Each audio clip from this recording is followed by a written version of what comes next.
के हालात को उन्होंने इन्वोक किया। उन्होंने कहा कि दहशतगर्दी का बहुत मसला है, अफ़गान रेफ्यूजीज़ को वहाँ पनाह दी जा रही है। लेकिन अब सवाल आपकी हुकूमत से ये हो रहा है कि इस तरह तो जो दहशतगर्दी का मसला पख्तूनख्वा के अंदर है वो वॉर ऑन टेरर तक जाता है, वो तो अफ़गान जंग तक जाता है। तो अगर पहले वहाँ हुकूमत सस्टेन कर रही थी तो आज ऐसा क्या जवाज़ पैदा हो गया? और दूसरा, जब पीपल्स पार्टी ने पंजाब में गवर्नर राज का इकदाम उठाया तब आपने बहुत तनकीद की उन पर, अब आप उसी को जस्टिफाई कर रहे हैं। जी बहुत शुक्रिया जी, कोई ऐसी जस्टिफिकेशन अभी आपके सामने नहीं रख रहे।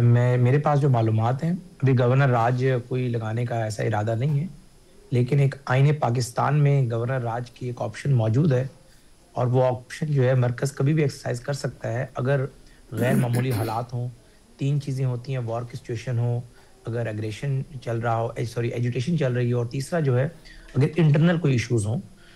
तो मैंने तो 2 महीने पहले भी आपसे कहा था आपके प्रोग्राम में ही कि अगर सुहेल अफरीदी साहब बिहेव नहीं करेंगे और जो रेड लाइन्स हैं वो क्रॉस करेंगे, मरकज़ पे चढ़ाई करने की मनसूबाबंदी करेंगे, कोई खून रेजी की प्लानिंग करेंगे कि मरकज़ में आकर जो 26 नवंबर 2024 को अचीव नहीं हुआ वो हम इस दफ़ा अचीव करें, या इसके अलावा जो है मरकज़ अगर ऑपरेशन का फैसला करता है दहशतगर्दों के खिलाफ उसमें रुकावट डालेंगे, तो हमारे पास एक ऑप्शन है गवर्नर राज का।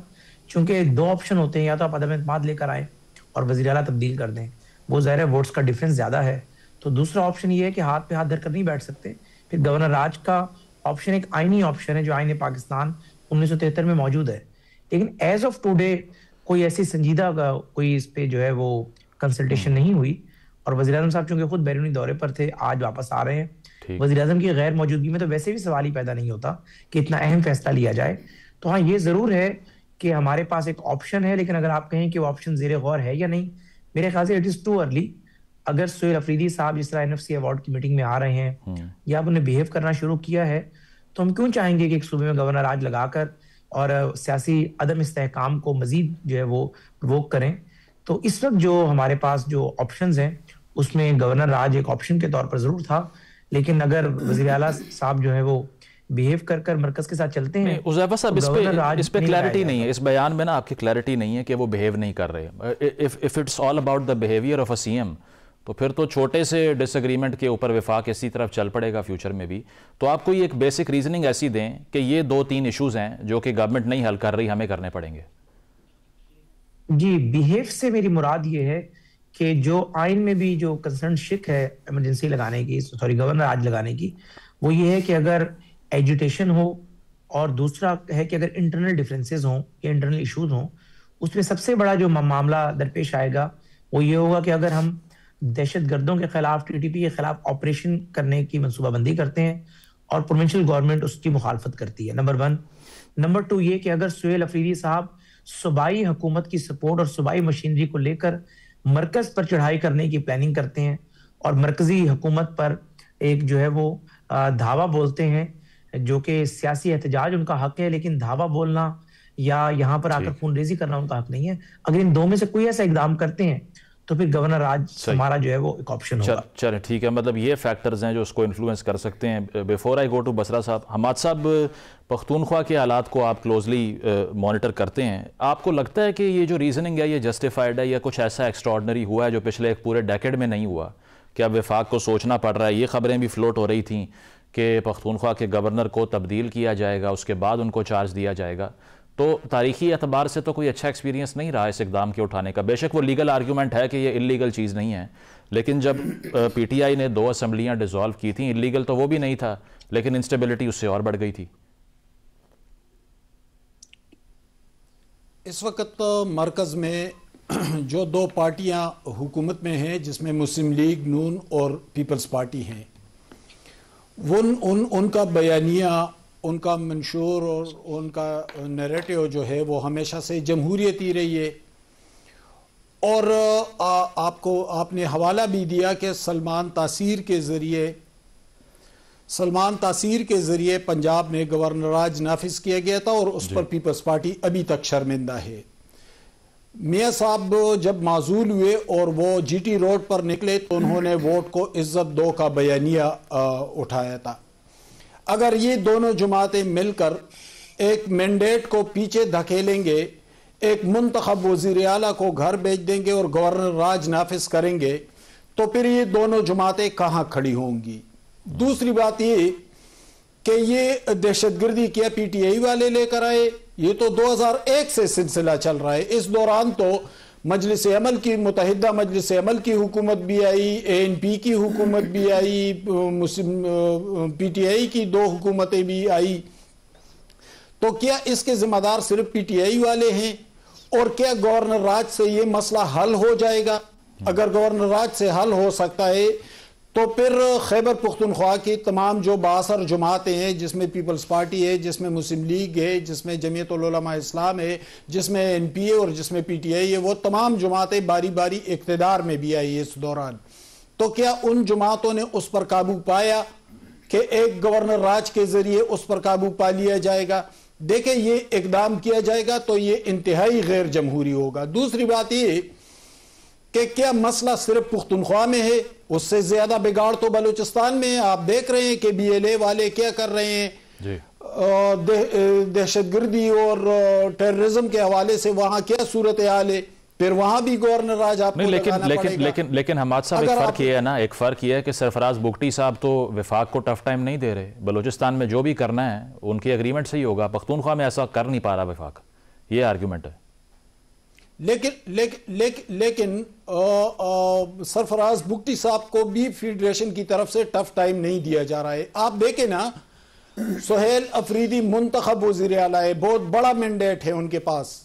52 में मेंबरान ने उन पर एतमाद का इजहार किया था, लेकिन उनकी हालत ये कि वो रोज रोज आकर सुबह तक अडियाला के बाहर बैठे रहते।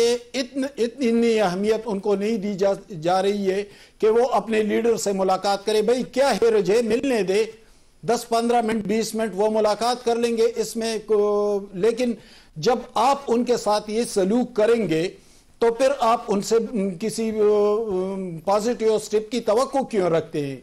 ठीक, फिर आप क्यों हालांकि इसके बावजूद की पीटीआई की कारकर्दगी इंतहाई बुरी रही। बदतरीन करप्शन की पीटीआई वालों ने, बदतरीन गवर्नेंस सामने आई, अमन व अमान की सूरत हाल इंतहाई बिगड़ गई, थानों को ताले लगाए जाते हैं, सूबा माली तौर पर तबाह बर्बाद हो चुका है। लेकिन आप उन पे गवर्नर राज नाफिज करेंगे तो इन तमाम मामलात को आप कवर फराहम कर देंगे। वो तो कल फिर लोगों के पास जाकर अपना रोना रोएंगे कि हमारे मैंडेट के साथ ये किया गया था। सही, भाई आप मैंडेट का एहतराम करें, आप कोऑर्डिनेशन को आगे बढ़ाए, मुंतखब वज़ीर आला है उनके साथ बात करें। अगर आप उनको इसी तरह सड़कों पर छोड़ेंगे और वो रोज रोज जेल के बाहर बैठे धरने दे तो फिर आप उनसे भी तवक्को नहीं रख सकते। मतलब आप स्टेट का एक पिलर है, उनको साथ लेकर चले। ठीक है, आप ये कह रहे हैं कि ये रिस्पांस है पख्तूनख्वा की गवर्नमेंट की तरफ से जो वफाक ने इनिशिएटिव उठाया। बसरा साहब, ये आर्टिकल 234 की जो बात हो रही है जिसमें गवर्नर साहब रेकमेंड कर सकते हैं प्रेसिडेंट को गवर्नर राज लगाने के लिए, आइन का हिस्सा ही है। अगर ये ऑप्शन डिस्कस हो गया है तो पीटीआई को इतना एतराज क्यों है? मुजम्मिल भाई, इन्होंने गवर्नर राज कल लगाना है, आज लगा दें।